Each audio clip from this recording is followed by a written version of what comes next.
नमो भगवते वासुदेवाय नमः। नारायण नमस्कृत्यं नरं चैव नरोत्तमं देवीं सरस्वती व्यासं ततो जयमुदीरयेत्। अखण्डमण्डलाकारं व्याप्तं येन चराचरं तत्पदं दर्शितं येन तस्मै श्रीगुरुवे नमः। बोलो श्री वृंदावन बिहारी लाल की जय। प्रिय भगवत कथा रस के रसिकजन, हम श्री कृष्ण जन्माष्टमी के प्रकटोत्सव के अवसर पर भगवान श्री कृष्ण के जन्म की कथा का श्रवण करेंगे, क्योंकि हम भगवान के जन्मोत्सव पर व्रत धारण करते हैं, उनकी पूजा अर्चना करते हैं। यदि हम उनके प्रकटोत्सव जन्मोत्सव के अवसर पर भगवान की लीला कथाओं का श्रवण करें या उसका वाचन करें तो हमें बहुत धर्म लाभ प्राप्त होगा। श्रीमद् भागवत महापुराण के 10वें स्कंध के द्वितीय अध्याय में कथा है कि भगवान ने माता देवकी के गर्भ में प्रवेश किया। भगवान ने देखा कि जो यदुवंशी हैं वो मुझे अपना सर्वस्व मानते, लेकिन कंस के अत्याचार के कारण वो बहुत दुखी हैं, अपना मुख्य निवास स्थान छोड़ करके इधर उधर फिर रहे। तब भगवान ने सोचा कि अब मैं माता देवकी के गर्भ में प्रवेश करूंगा और उनके उदर से प्रकट होऊंगा। तब भगवान ने अपनी योग माया को बुलाया और योग माया से भगवान ने कहा कि इस समय देवकी के गर्भ में जो संतान है, यानी देवकी का जो गर्भ है, उसको आप खींच करके वसुदेव की जो पत्नी है रोहिणी, गोकुल में आप ले जाकर उनके गर्भ में इस गर्भ को स्थापित कर दीजिए। फिर मैं देवकी के गर्भ में प्रवेश करूंगा। और योग माया से उन्होंने कहा कि तुम माता यशोदा के गर्भ में जाना, मैं माता देवकी के गर्भ में आऊंगा और जो देवकी के उदर में जो गर्भ अभी वर्तमान में है उसको रोहिणी के गर्भ में स्थापित कर दें। भगवान की योग माया ने कहा कि आपका आदेश शिरोधार है और वो ऐसा करने के लिए चल दें। माता देवकी के गर्भ में 7वीं संतान के रूप में भगवान के अंश शेष जी ही थे। योग माया ने उन्हें खींचकर रोहिणी के गर्भ में स्थापित कर दिया और स्वयं माता यशोदा के गर्भ में पहुंच गए। इधर भगवान कृष्ण ने वसुदेव जी के हृदय में पहले अपना प्राकट्य किया और जब वसुदेव जी के मन में, उनके हृदय में भगवान का प्राकट्य हुआ तो वसुदेव जी बड़े प्रसन्न हुए और वसुदेव जी का तेज इतना बढ़ गया। जब भगवान की वो ज्योति उनके अंदर प्रविष्ट हुई तो वसुदेव जी का तेज इतना बढ़ गया कि सूर्य का तेज भी फीका पड़ रहा था। अब वसुदेव जी ने उस तेज को देवकी के लिए परिवर्तित किया तो देवकी का तेज भी इतना बढ़ गया कि कारागृह जगमगाने लगा। तब कंस के दूतों ने जाकर कंस से समाचार कहा, तो कंस निरीक्षण के लिए कारागार में आता। कंस ने देखा कि देवकी का तेज पहले ऐसा नहीं था जैसा अब है, सारा कारागार जगमगा रहा है। कंस को ये मालूम हो गया कि मेरा मारने वाला जो भगवान विष्णु हैं वो देवकी के उदर में आ चुका है। कंस ने सोचा इसे मार देते हैं, लेकिन फिर कंस ने सोचा कि यदि देवकी को हम मारते हैं तो हमारा सारा यश नष्ट हो जाएगा, मैं श्रीहीन हो जाऊंगा। क्योंकि पहले तो देवकी स्त्री है, उसके बाद मेरी बहन है, और फिर ऊपर से यह गर्भवती है। अतः कंस ने उसका वध नहीं किया। उसने सोचा कि जब ये संतान होगी तब मैं इसे मार दूंगा। अब जब भगवान देवकी के गर्भ में आए तो देवता लोग ब्रह्मा जी और शिव जी को साथ लेकर के, उनके साथ में ऋषि मुनि थे, वहाँ कारागार में उपस्थित हुए और उन्होंने सबने मिलकर भगवान की स्तुति की। भगवान की स्तुति करने के बाद देवता ब्रह्मा शंकर जी आदि को आगे करके अपने अपने धामों में चले गए, ऋषि मुनि अपने अपने आश्रमों में चले। इधर अब 10वां स्कंध का जो तृतीय अध्याय है उसमें भगवान के प्राकट्य की कथा आती है।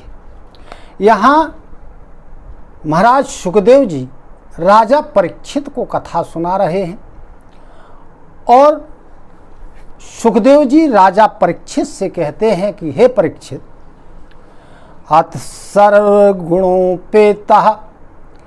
कालः परम शोभनः यरिहेवा जन्मर्क्षम शांतरक्ष गृह तारिकम। कहते हैं सुखदेव जी कि हे राजा परीक्षित, अब वह शुभ समय, सुहावना समय आ गया।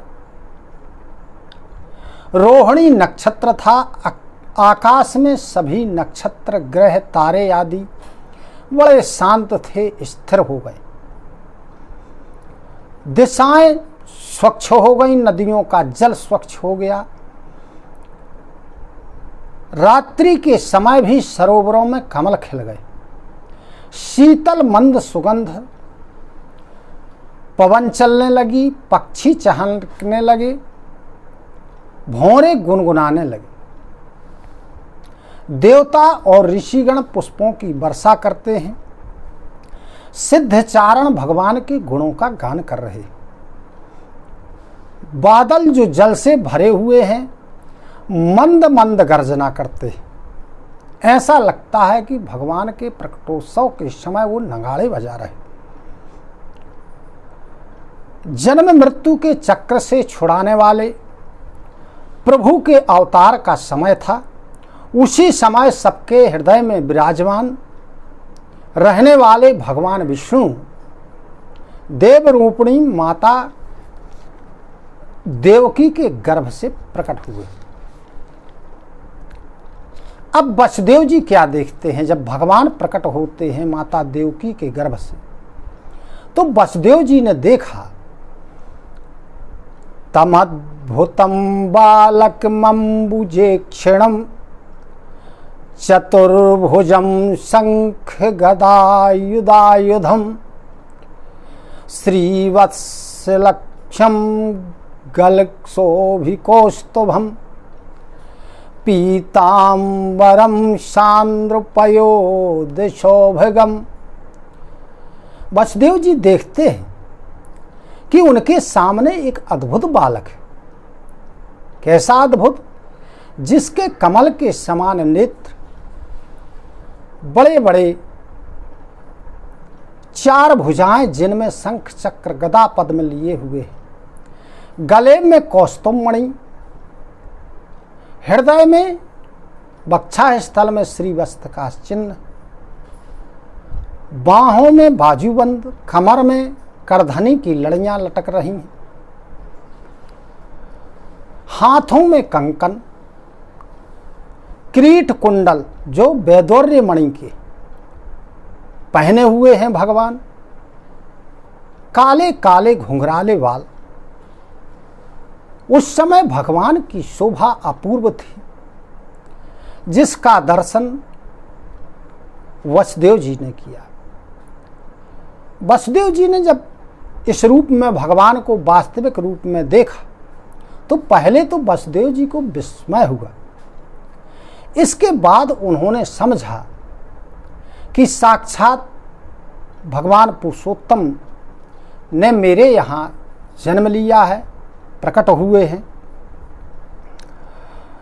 तब वसुदेव जी को असीम प्रसन्नता हुई, असीम हर्ष हुआ, आनंद से उनकी आंखें खिल उठी।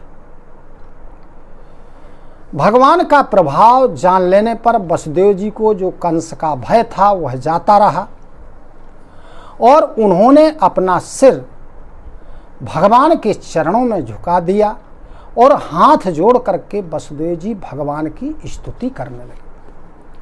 वसुदेव जी कहते हैं कि हे प्रभु, विदितोष भवान साक्षात पुरुषः प्रकृते परः केवलां भवानंद स्वरूपः सर्वबुद्धिदृक्। वसुदेव जी ने कहा कि हे प्रभु, मैं समझ गया कि आप प्रकृति से परे साक्षात भगवान पुरुषोत्तम, आप केवल अनुभव और आनंद स्वरूप हैं, आप समस्त बुद्धियों के परम साक्षी। इस प्रकार वसुदेव जी ने अनेक प्रकार से भगवान की स्तुति की और अंतिम स्थिति में वसुदेव जी कहते हैं भगवान से कि हे प्रभु, अयं व्यसभ्यस्तव जन्म नौ गृहे प्रत्वाग्रजास्तेन वधीत सुरेश्वरः सातेव तारं पुरुषे समर्पितं श्रुत्वा धुनैवाभिसरत्युतायुधा। कहने लगे कि हे प्रभु, यह कंस बड़ा दुष्ट है। इसे जब मालूम हुआ कि आपका अवतार होने वाला है तब इसने आपके भय के कारण आपके बड़े भाई को मार डाला। और दूत जब उसे आपके जन्म लेने का समाचार सुनाएंगे तो वह हाथ में शस्त्र लेकर दौड़ा दौड़ा चला आएगा। सुखदेव जी कहते हैं कि हे राजा परीक्षित, इधर देवकी ने देखा कि मेरे पुत्र के रूप में पुरुषोत्तम भगवान,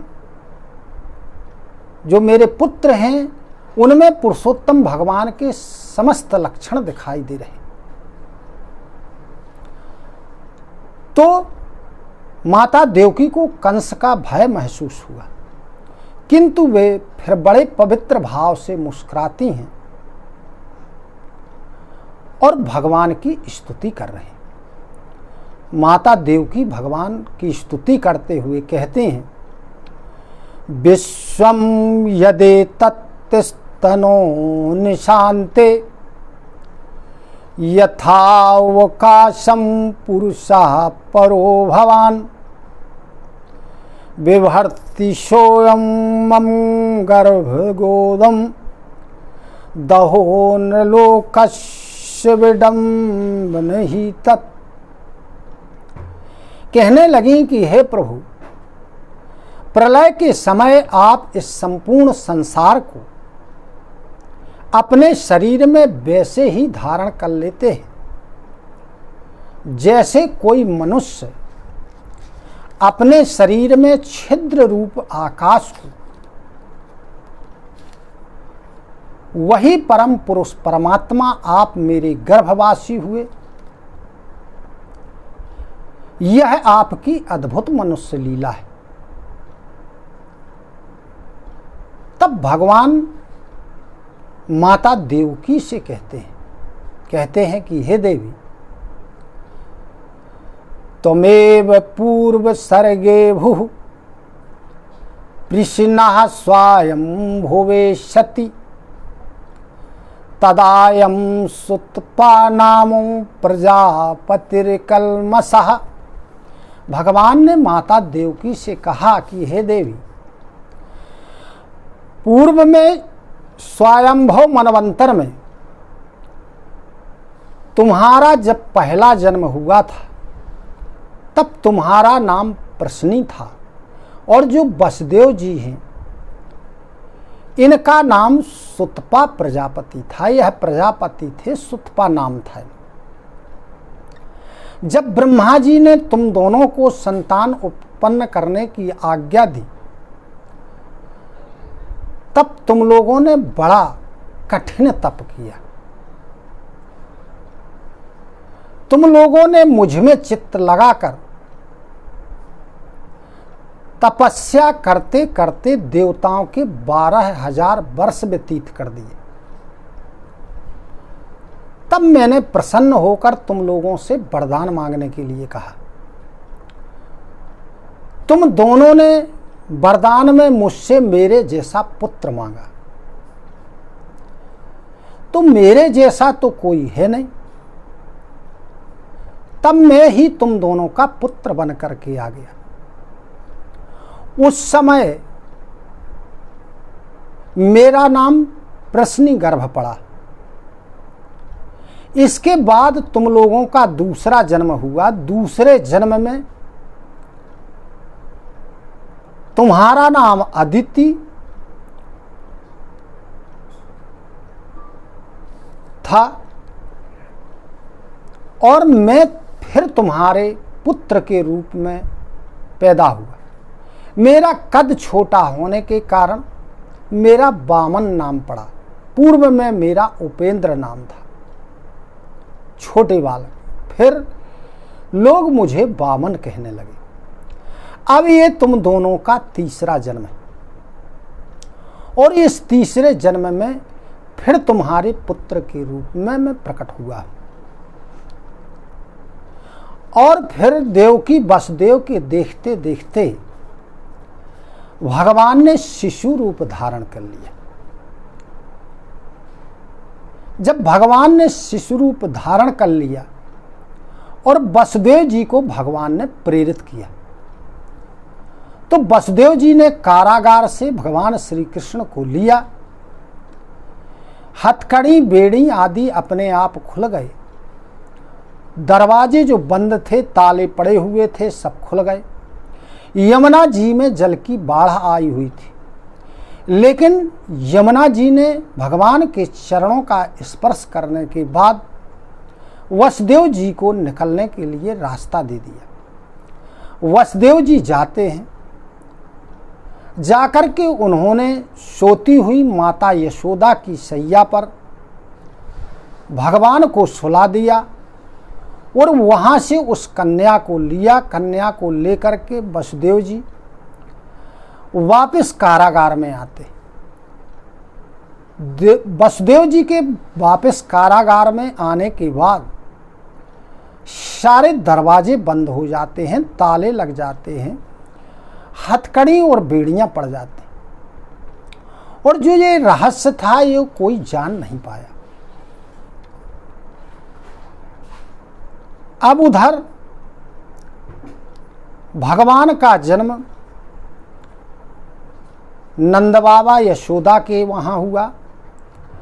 तो नंद बाबा यशोदा जी के यहाँ भगवान के जन्मोत्सव, प्रकटोत्सव की तैयारियां होने लगी। लोग गाने लगे, बजाने लगे, उत्सव मनाने लगे। हम आप भी उनके जन्मोत्सव के समय पर उनका प्रकटोत्सव मनाएंगे, जन्मोत्सव मनाएंगे, और भगवान के नाम का स्मरण करेंगे। उनकी लीला कथाओं का वाचन या श्रवण करेंगे। इसी को साथ सभी को सादर प्रणाम। जय सिया राम, जय श्री कृष्ण। बोलो बाल कृष्ण भगवान की जय। ओम नमो भगवते वासुदेवाय। ओम नमो नारायणाय। हरि ओम तत्सत, हरि ओम तत्सत, हरि ओम तत्सत।